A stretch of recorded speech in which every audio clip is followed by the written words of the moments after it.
start now. We have a whole list of questions. You guys, Brianna isn't here yet, but jump in and, here's our answer. Go ahead, you guys, whoever's interested. We have a list of about 40 questions we're gonna bombard you with. There you go. Shoot, ladies, don't be shy. Olivia, are you gonna start? I'm curious as to what brought you to Italy for the time that you spent there. So I was very lucky. I was working. Can you guys hear me okay? Very good. Perfect. Thank you. I was working in New York for a magazine called Red Book, which was a women's magazine.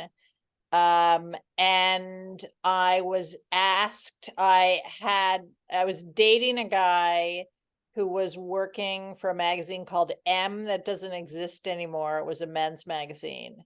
And his boss, who was Mr. Fairchild, head of Fairchild Publications, asked him to go run the Milan office of Fairchild, which published M, but also Women's Wear Daily, which is the daily newspaper of fashion, which at that time was a physical daily newspaper that came out 5 days a week in New York in the garment district.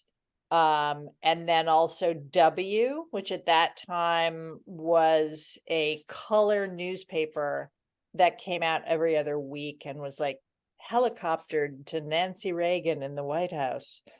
And so I was like, oh, if my boyfriend is moving to Milan, I'm moving to Milan.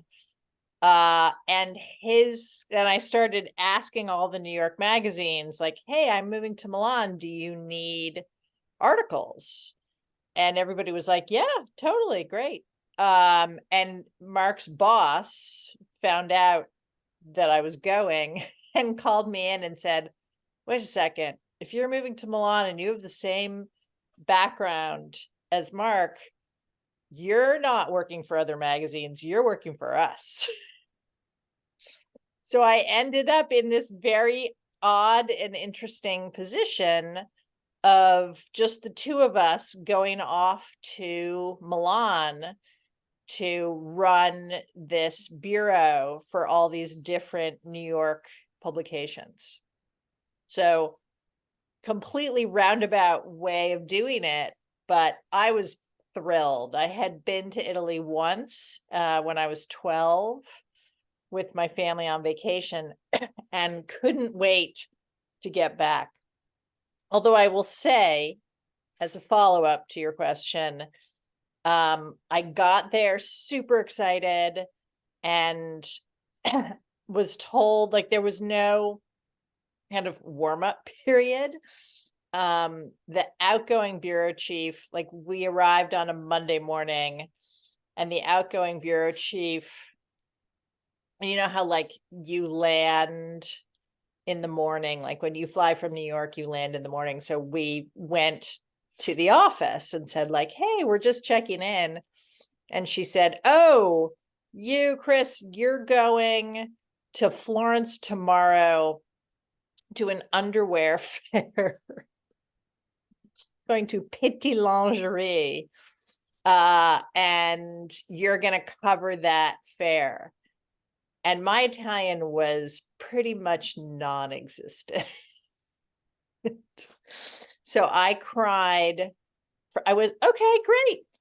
Started crying after I left the office and cried for about 20 hours until I got on the train with no, there wasn't even a photographer. I got on the train the next day, and because I was so terrified of having to go work as a journalist in a foreign country with pretty much zero Italian. And you know what? It was fine. It was totally fine. Everybody was super nice, and I toughed it out. And the story ran on the front page of Women's Wear about the underwear fair. So it was great. It was a complete trial by fire, and I loved it. I want to just a quick follow. Was the underwear PT in Florence? Yes, in Florence at the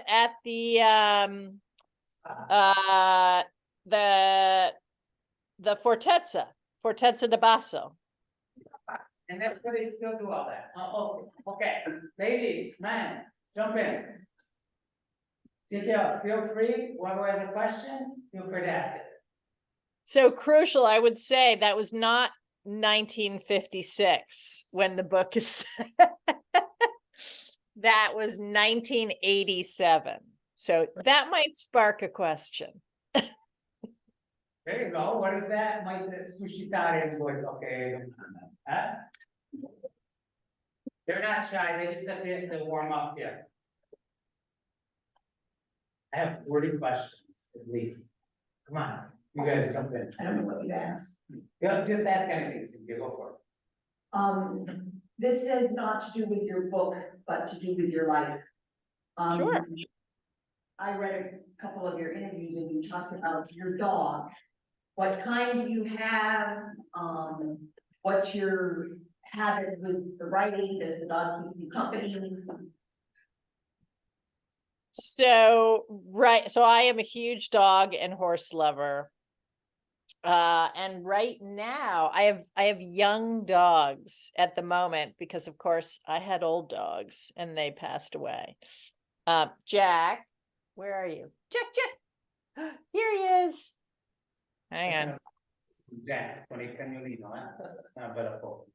There's Jack.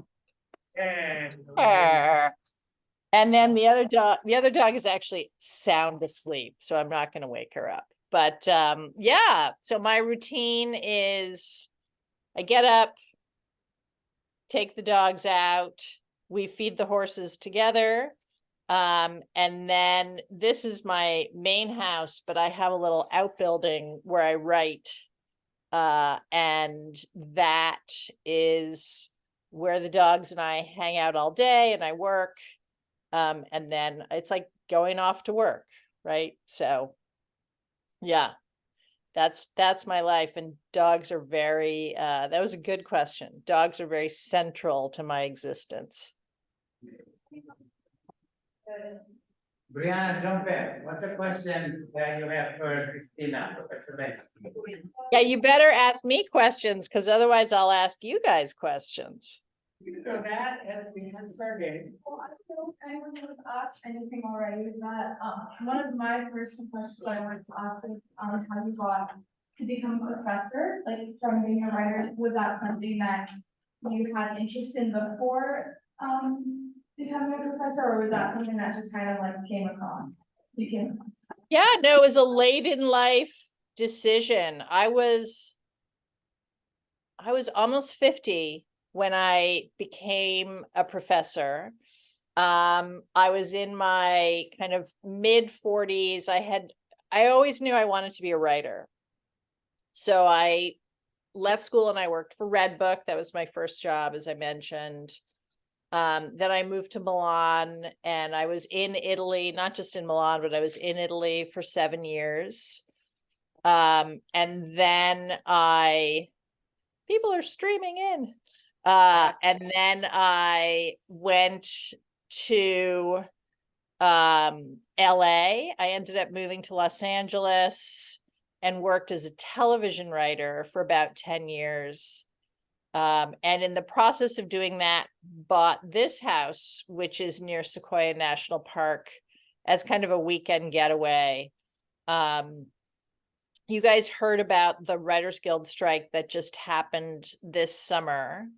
And there was 15 years ago, there was another Writers Guild strike. And it was during that strike that I thought, you know what? I love writing, but I want a career with a little bit more stability.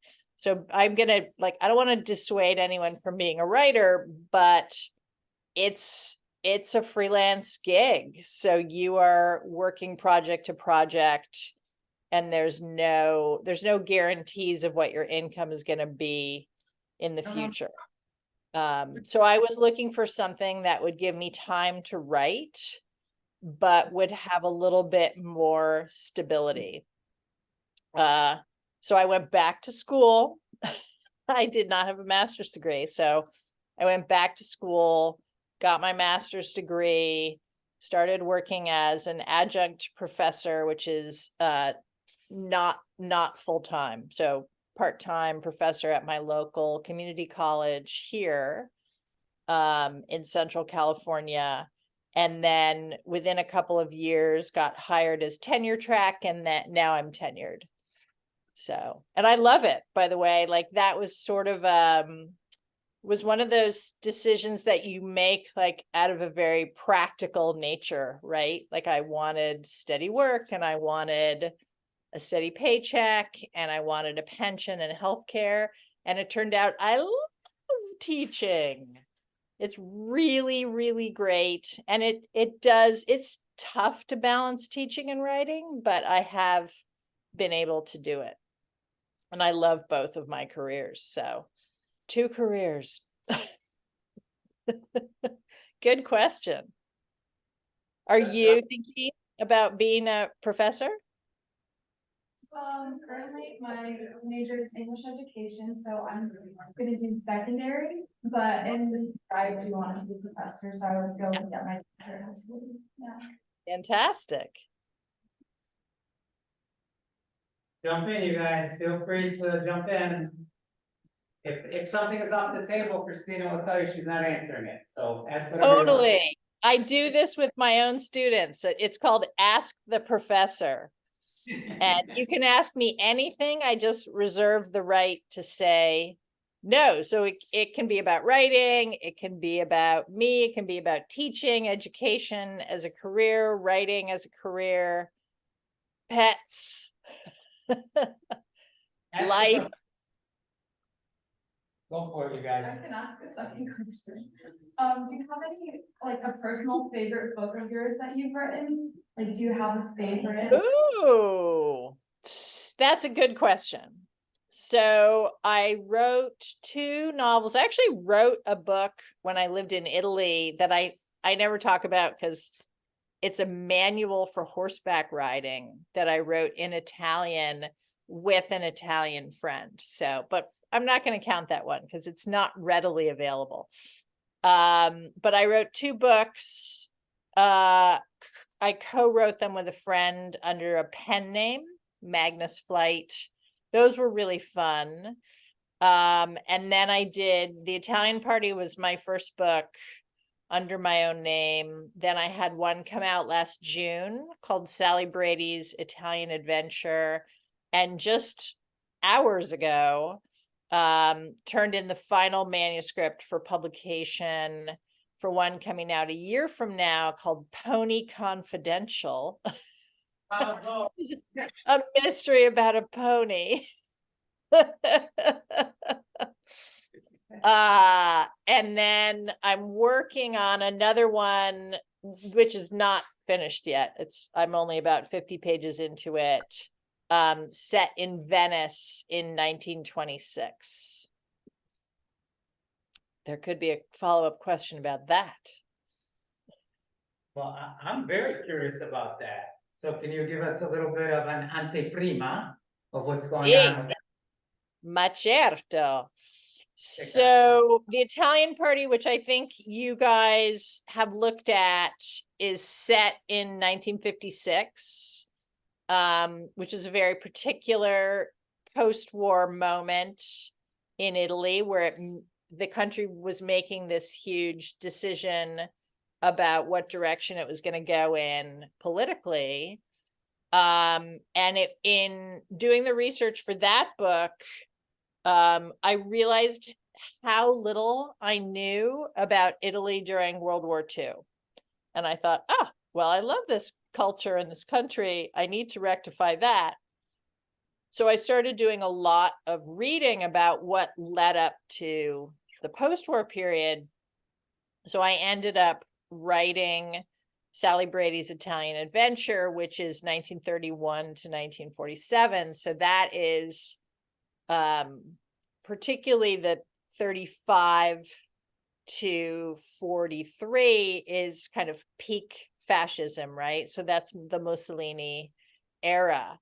And in writing about Mussolini and that moment of Italian history, I got really interested in, well, how did Mussolini come to power and what did the rise of fascism look like? I mean, Mussolini invented fascism. So I thought, I need to research the 20s.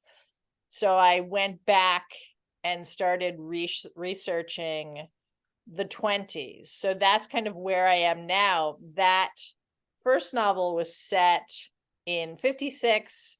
This new one, 30 years earlier in 1926. And it's been, for me, a huge education in Italian history to go back and read newspapers, talk to people. I haven't talked to anyone who, obviously 26 is almost 100 years ago. So I haven't talked to people who remember that year.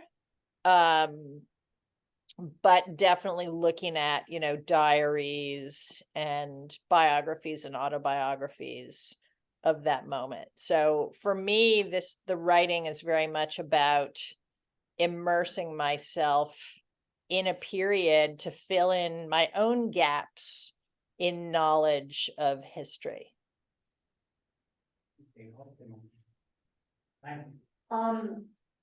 Sally and the Italian party both have beautiful, intelligent, but underrated women. And they're both pretty funny, even though they have, very serious aspects. Do you set out to do that? Did it just happen? Does your new book have the same kind of lead protagonist? It does. So the new protagonist, who I don't know if this will always be her name, but I'm calling her Guinevere because that was my childhood dog. And she's 66 years old when the book all takes place in a single day, at least as I'm conceiving it now. So she's much older than Scotty and Sally. Yeah, I think for me, it takes about 5 years to write a book and see it through to publication, if you're lucky. I mean, there's the hunt for a publisher in the meantime, but I've been pretty lucky. So it's about 5 years from start to finish in the process. And I want to spend my time with people I like. Like I love other genres, and I think about, people who write thrillers and things like Gone Girl, where you have like a very dark protagonist. I just couldn't do it. I think I would be reluctant to like go out to the office every day and sit down if it wasn't somebody that I wanted to spend time with. So I write female heroines that I'm interested in exploring, who are not me, but who contain and are experiencing emotional truths that I'm interested in, like challenges that I'm interested in exploring through them in writing. So yeah, for Scotty, seeing Italy again through her eyes, but not the eyes of me in 1987, but an American woman who is much more isolated.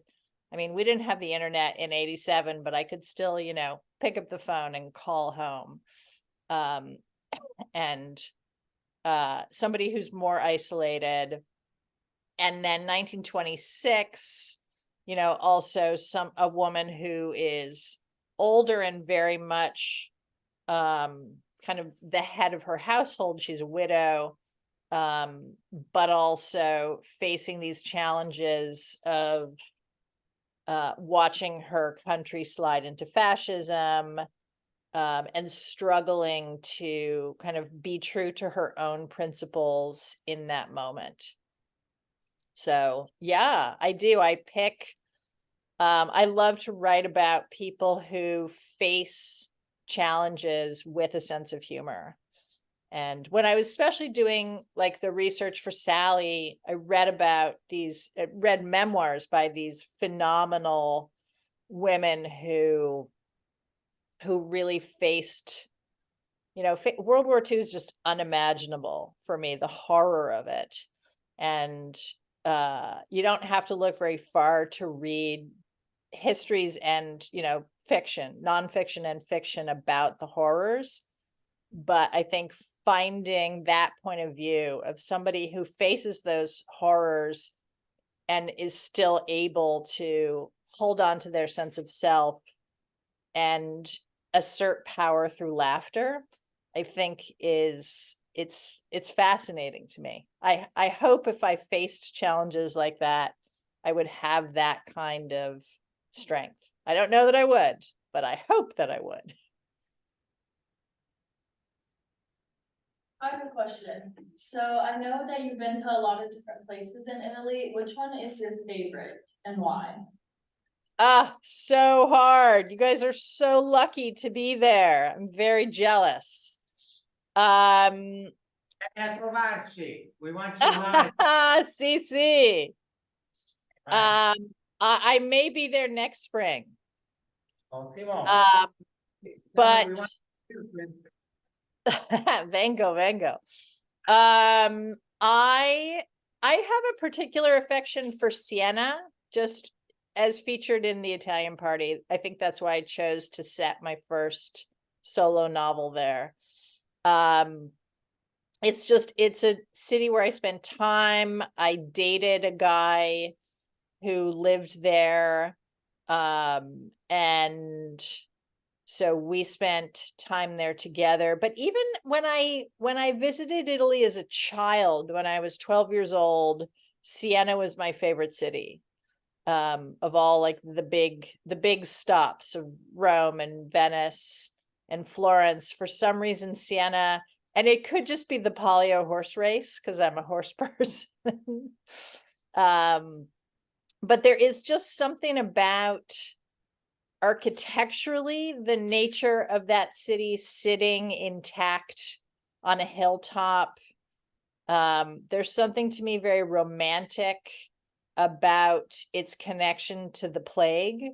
The idea that in 1348, this thriving city on the Via Francigena, the plague, someone went up to the top of the tower and shouted, the plague. And that it never regained that population that it had in that year until the 1930s. Like it was so devastated by the plague. And I feel like culturally it bears traces of that to this day, that enormous loss of life. So, and loss of business because it was a wealthy city and it was plunged into poverty. So for some reason, Siena, I find it really fascinating. Have you guys been to Siena? Yeah, and they have the from the Contrada del Bruco, right? Bruco. My Sylvia's uncle, my wife's uncle, is from Lucca. So Uh-huh. okay. Yes. You ti pare for una contrada? What's your contrada preferita? I don't. The guy that I was dating all those many years ago was Drago. I was never baptized into a contrada, so Right. I try to remain neutral. The best policy. But the Bruco Oca rivalry when I was in Italy in the late 80s and early 90s was vicious. And I don't know, a couple years ago, the Oca won and we bundled to Antonio and it seemed like they had to bring him to the emergency room. He was like having a heart attack. He was so, Yes. you understand. Yes. Oh, yes. Yes. It is very serious business. Jump in, you guys. I don't, yeah, go ahead, Marguerite. I just had a question about, like, how do you find time to write so many, like, books when you're like a full-time professor at work? Yes. That is a very, very good question. It's tricky, and I'm not gonna lie to you, you know, I think anytime you are profoundly dedicated, not just to one career, but to two, you do give things up. So I'm not married, I don't have kids. And I that was not something that I consciously kind of said, I'm not gonna have a personal life. Because I have a very extensive personal life. I have a group of friends that I'm very close with. I have family that I'm close with. My house is gonna fill up for Thanksgiving. Um, but I do kind of pretty carefully guard my writing time. So and that, you know, those are important choices. That's not something I regret, but it's definitely something that I recognize as a choice that I made that not everybody would make, to really devote the time to that. During the school year, so I'm on a 1 semester leave right now, which everybody's like, a sabbatical, but a sabbatical is like a gift of time. And what I did was I taught 3 extra units without getting paid for them for 5 semesters. So when I had accumulated 15 unpaid units, I was able, under the contract that our union has at the college, to take a semester off. So that's been really great. So this semester I promoted Sally Brady. I had to do massive revisions on this pony book, where it was just a cute book about a pony and they wanted it to be a murder mystery. So that is like the most gigantic revision I've ever done on a book, and I had to do it 3 times until it was to their satisfaction. And then including like finishing it today. And then I've also, in the meantime, in between drafts of that, been getting started on this Venice book, which I'm really hoping to at least finish a rough draft of before the semester starts again in January. So my colleagues are like, oh, it must be so restful to have a semester away from teaching. It's like, I haven't had a minute. Like, there has not been one single day of like lounging around and reading for fun. It's just been a massive amount of writing, just every single day, writing.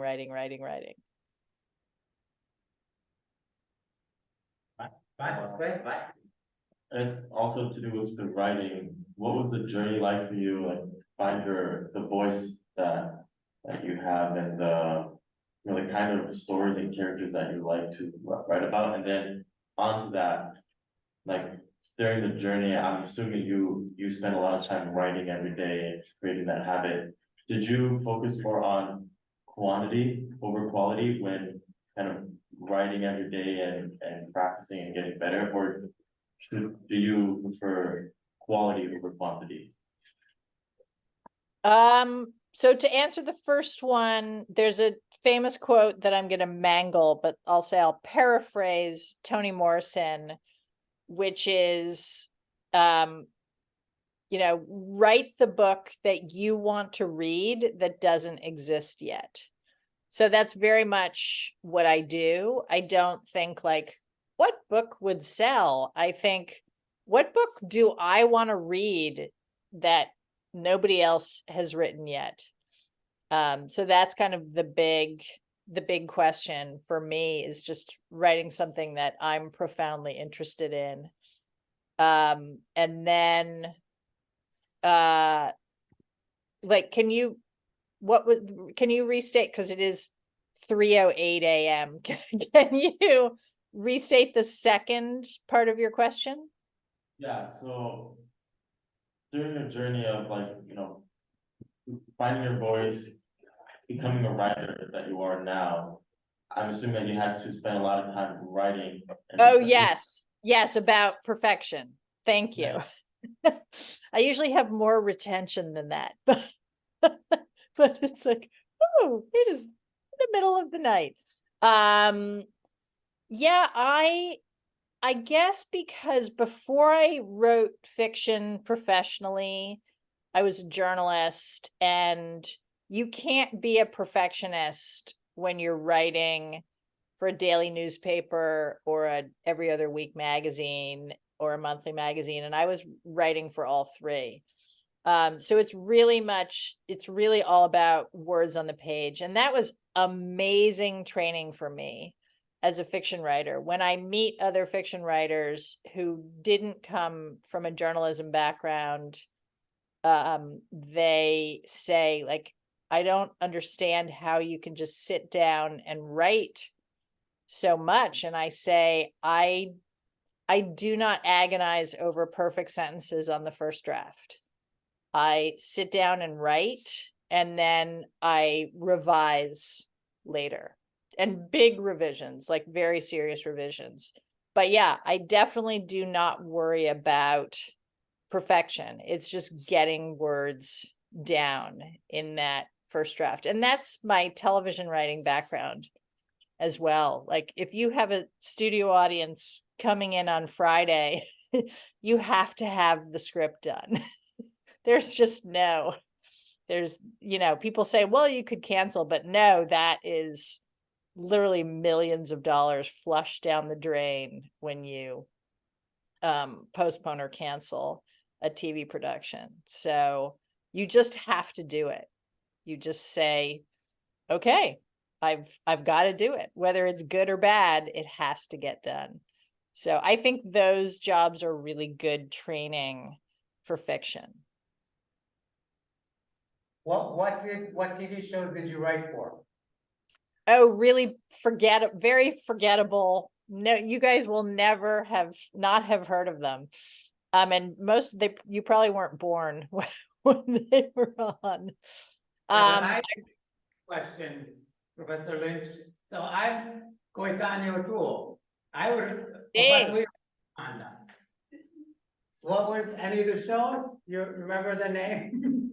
Yeah, so there was a really terrible sitcom called Unhappily Ever After, which I'm proud of, like, because it was my first big job in TV. TV involves writing unless you're the show creator, you're fulfilling someone else's creative vision. So that's also really good training to be a fiction writer, because you have to suspend what you want, and you are writing, characters and stories that somebody else came up with, and putting your own spin on them, but it always has to be in the voice of that show creator. So that was a big challenge for me. That show was created by the guy who created Married with Children, which was a famous sitcom. And so it was very interesting work, and I did that for a long time, 5 seasons. I worked on a show called Encore Encore, which was about an opera singer in Napa Valley. It was 1 season and canceled. I worked on a show called The Help, not related to the famous book and movie. It was just 6 episodes and canceled. And then I worked on a TV show called Wildfire, which is in syndication and will pop up now and then, about a girl and her horse. So you can tell why they hired me for that one, because I'm a big horse lover, and I own 4 horses who are, I think, sound asleep out there. I think some people want to ask about the horse stuff, but did you ever crisscross with our fellow late night Kathy Perez in Hollywood, who was in NIC? Do you remember Kathy, cheerleader? Yes, I didn't know she was in Hollywood. in NCIS or one of those, CIS ones, one of those, yeah. I didn't know that. No, I don't know if she came later or if we just didn't, pre-internet, like you didn't necessarily, and even like the early days of the internet, because Google didn't come along right away. We lost touch with people.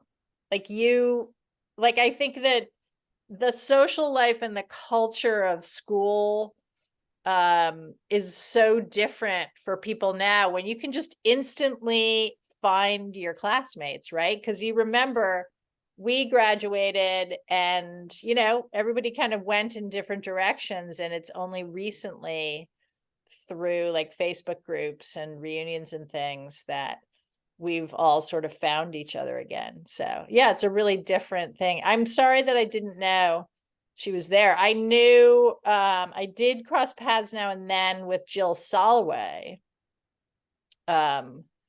who is another graduate. So I think I've heard of her, but I didn't know her. You guys, I don't wanna hog your time, go for it. Does anybody wanna, we still have some time with Christina Lynch, this is a privilege, and we're happy for it. What do you guys got? Go ahead.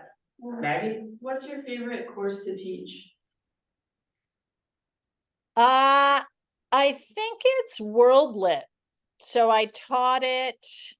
I teach World Lit 1 and 2. So World Lit is a hilarious course to prepare for as a professor, because I remember the first time the woman who taught it retired, and they said, "Hey, do you want to teach World Lit?" And I was like, "Well, what is it?" And they said, "It's literature from every single country in the world for all of time."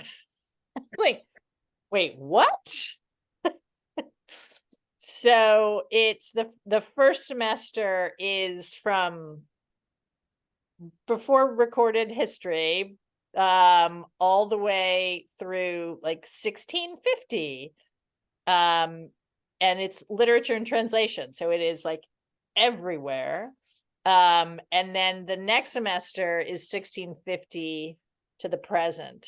So it's all about the reading list.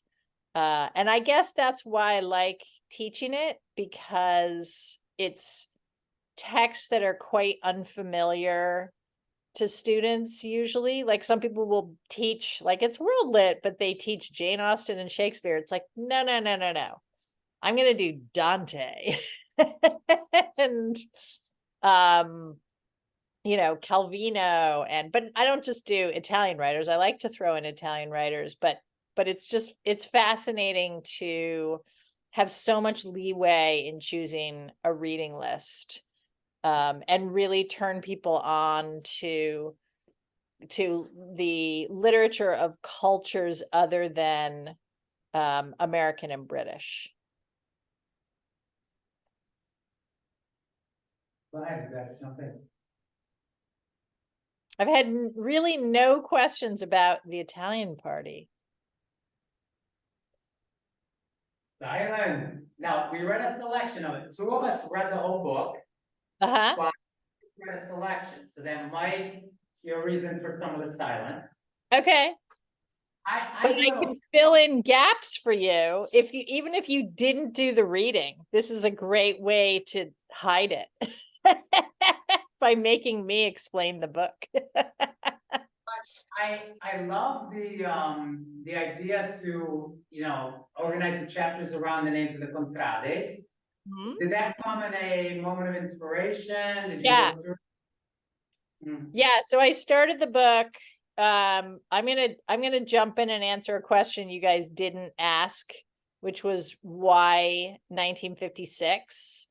And so when I lived in Milan and in Tuscany in the late 1980s and early 1990s, people would kind of make reference to, oh, the Americans did that, and oh, the CIA was behind that. And I thought it was just conspiracy theories. I just was kind of dismissive, like, why would the US care about who was in power in Italy? because I was young and I didn't understand these things. And it was only much later, especially when the CIA did a huge declassification of documents about 15 years ago, 10 or 15 years ago, they did a big declassification of documents.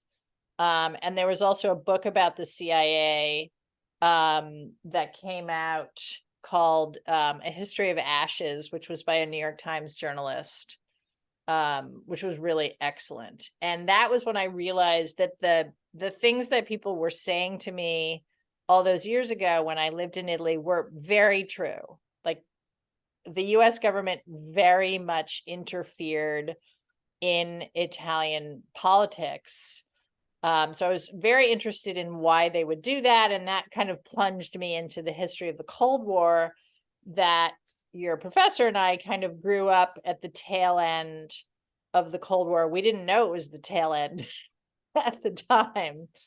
But very interesting, this rivalry between the US and what was the Soviet Union.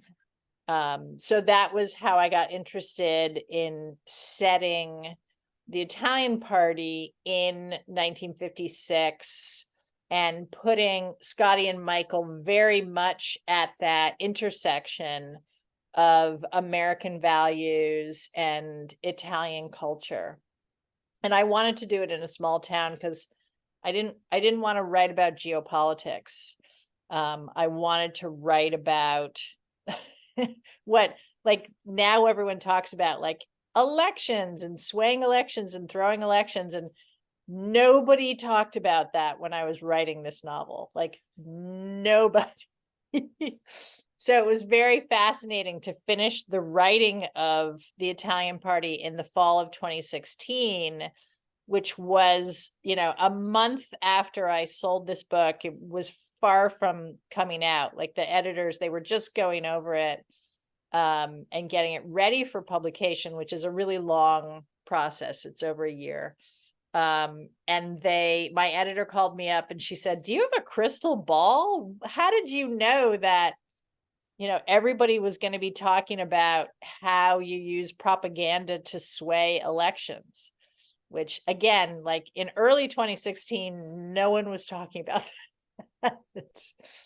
So that was a fun kind of, history intersecting with what I was interested in that moment. And then the inspiration for the Contrade just sort of came. Yeah, so as I said, I was dating a guy towards the end of my time in Italy. I was dating a guy who was from Siena. So I spent time in the city, and he really kind of taught me a lot about the different contradas and the someone from Florence like giving me the thumbs down.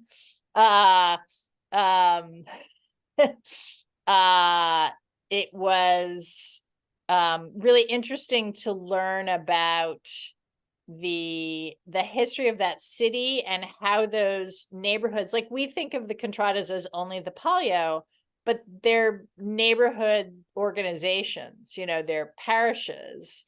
And in the Middle Ages, each of those contradas was a militia. So it was it was just very interesting to me to learn about the history of the city. So I, did that through Scotty's eyes in the book. Fascinating. I remember first hearing about the palio, maybe when we were in high school, I don't know. In a National Geographic, they did an expose on the palio. So that's when I probably saw that too. who knows what year that was. You guys know what National Geographic is? It was a print magazine. I don't even know if that exists anymore. It's print.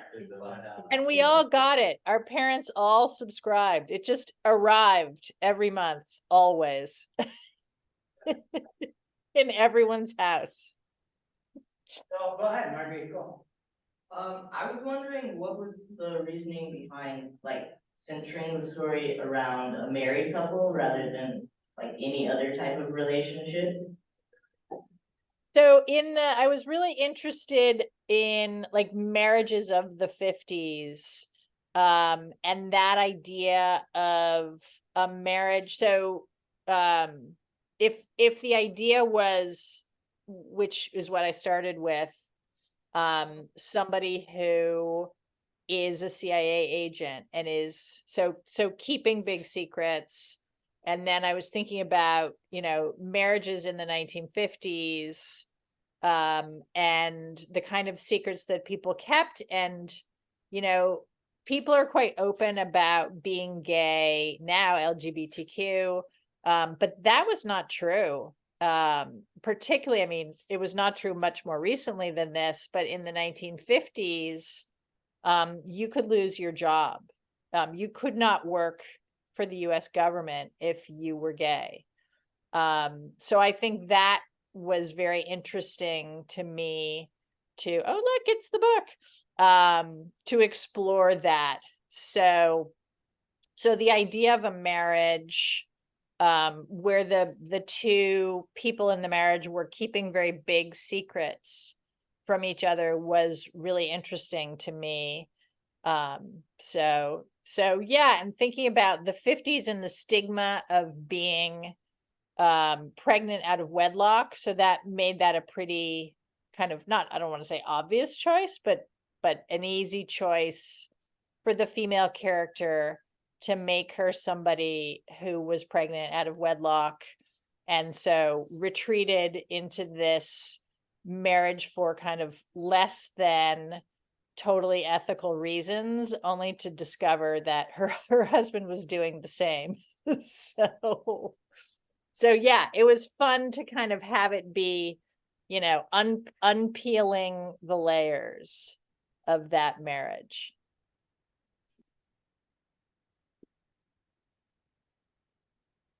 Have you always been interested in Italian culture and like history? Or like, how did that? I think so. I think that first trip, I was with my dad. My mom passed away when I was little, but I was with my dad and we landed in Rome and kind of toured around Rome, which, Rome's fascinating, right? It's Rome. And then we got on a train and we went kind of, I guess we stopped in Siena, but like we barely stopped. Maybe we just kind of went past Siena. And we went to Florence, which I loved, as you know. It's amazing, wonderful place to be. And then up to Venice and then flew home, like the classic American trip. And I don't know, there was something, even though I have zero Italian heritage, there was something about the culture that really spoke to me. And when I moved, as I said, was fortunate enough to get a job offer and moved to Italy when I was 22. And I stayed until I was 29. It was just absolutely life-changing experience. I am who I am because of living in Italy. It really, profoundly, I think, changed what I value. I mean, I'm still an American, right? Like I moved back from Italy 30 years ago. So, I am still an American, but I think when you live abroad, it does really change you. I think it's really important. I think everybody should, as you guys are doing, have time to live out of your own culture, because you only, as the epigraph to the Italian Party says, I don't think you really understand what it means to be an American until you live out of the country. And it almost, it doesn't matter what your own family's relationship to the US is. I think you still need to get out of American culture in order to have any perspective on it.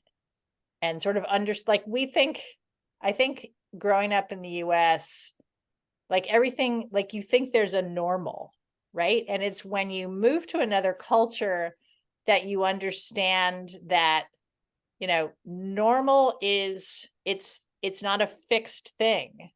There's normal for America, and there's normal for Italy, and there's normal for every other culture on the planet. And it isn't a fixed thing. And so I just found that really fascinating. And, love Italian culture. Do you guys love being there? Do you love living in Florence? A lot of happy people. Let me jump in just and say, because this group of people, as well as other students, will do Italian Culture 1 with me next semester. And some will go on to advanced culture. And basically, Professor Lynch just did the first 2 lectures, my class, because that is the key, is that there's no normal, and you understand your own culture infinitely better. I'm exaggerating, but infinitely better than you would have when you live in another culture. That's Yeah. 22 to 29, my goodness, those are like formative years of anybody's life. Okay. Yeah. You guys, do you like living in Florence? Yes. What do you love most about it?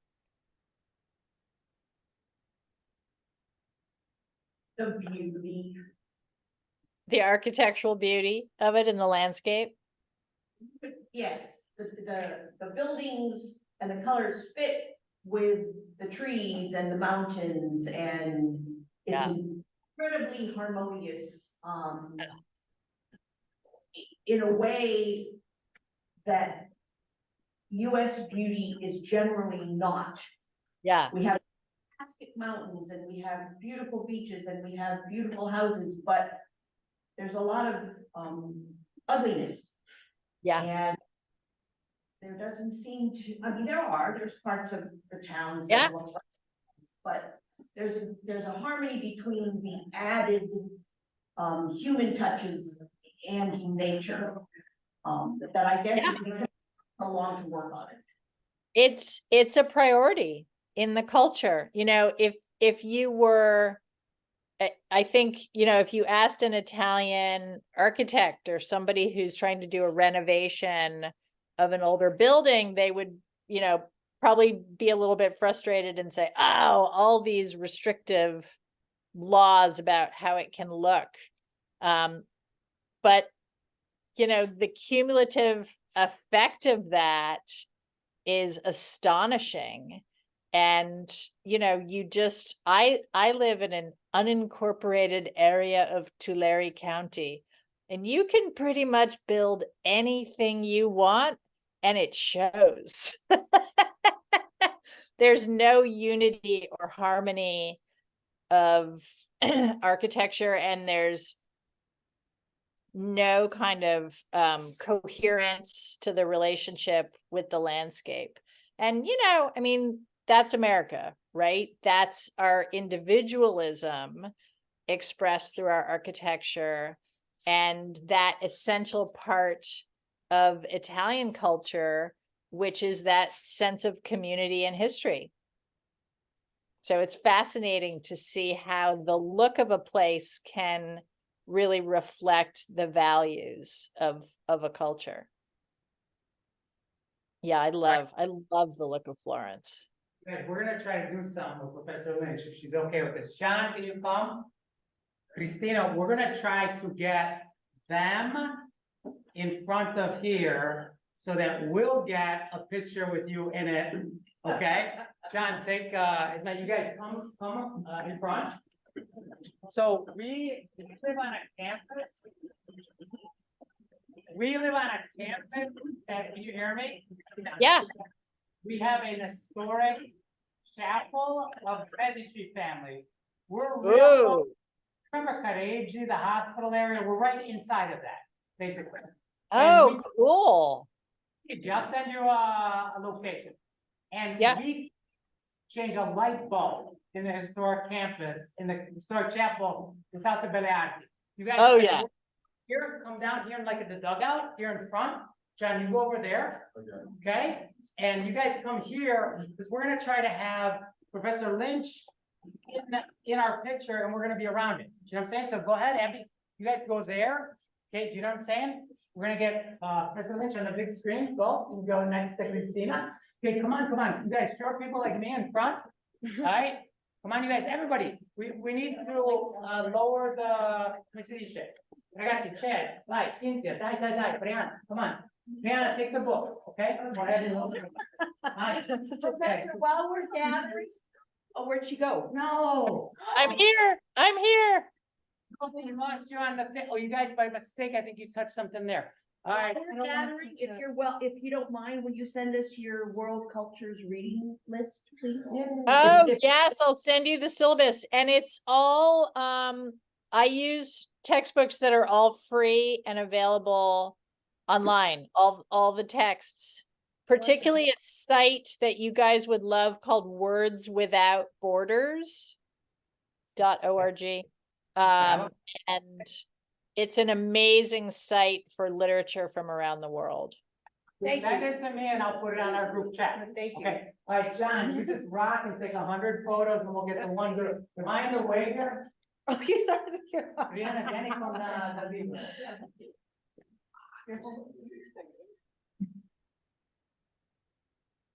Okay, got it? Okay. All right, we want to say to la professoressa.